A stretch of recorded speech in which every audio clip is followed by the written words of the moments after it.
Hey everybody, Pastor Doug here. And if I could just add to this past Sunday's message on the most important paragraph ever written, which is Romans chapter 3, 21 through 26, as I reckon things, I think that's the most important paragraph ever written, where Paul explains point by point the grace way of salvation, where he pops the hood to this vehicle and shows us the engine and shows us how it works.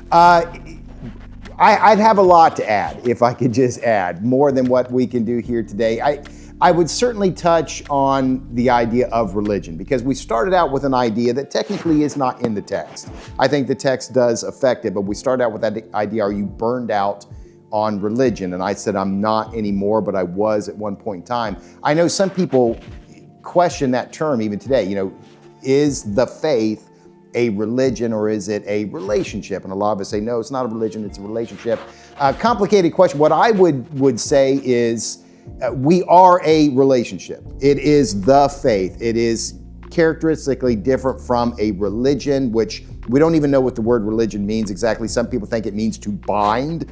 And so the very word tends to have an idea of you've been bound up, you've been shackled by something. And I would say the faith is not that at all. It's not a shackling thing, it's a freeing thing. I said that in the sermon, in the message. So I would agree, yes, this is not technically a religion, this is a relationship, but I would also say we do have a religion inside the faith. So if you look at the faith, a part of that is a religion. There are things we do religiously. You're familiar with that term. You say to somebody, hey, do you go to church? Yes, I go to church religiously. And we understand that means they do that on a rhythm, they do that on a routine, they do that on a structure. There are multiple things that we do religiously, multiple acts that are expressions of the faith and that we keep on a schedule. So I feel comfortable saying we're not a religion, and so you can't be burned out.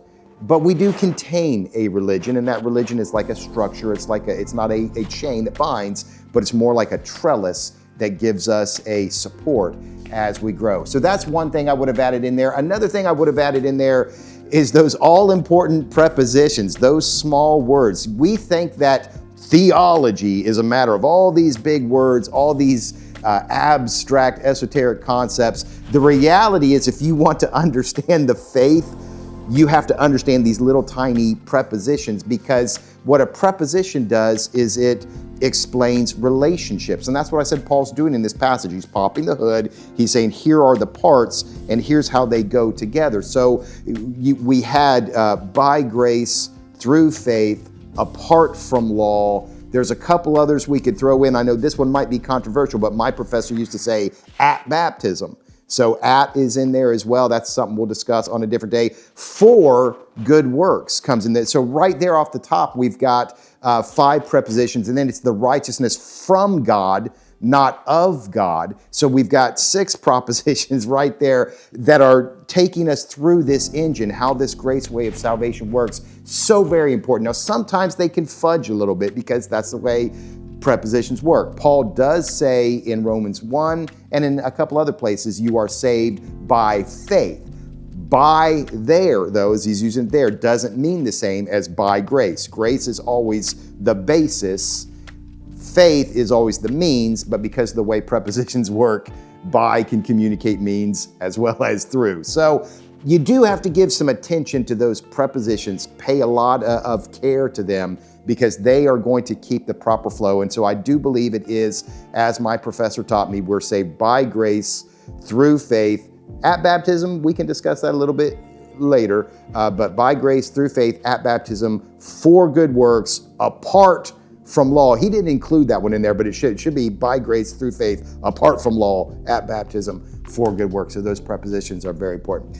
Another idea I would have thrown in, though, and that would have been the relation between Romans and Ephesians. Now, Romans is a systematic explanation of the gospel written for a particular situation that the Romans, Paul doesn't know what they believe.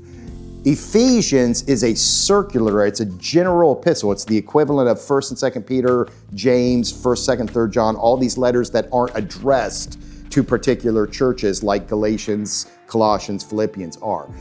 So it's more of a general epistle, and it's just giving an overview. It's an essay on salvation. Interestingly enough, though, he does cover the same things that he covers in Romans 3, 21 through 26, just in a different way. The sacrifice of atonement, which we didn't get to this week, we'll get to next week, he does cover that in Ephesians 1. In Ephesians 2, he does go a little bit under the hood, and this is really the only other place where he goes under the hood and says, it is by grace you have been saved, not by works. That's the same as by grace through faith apart from law. But then he goes on and he says, for good works.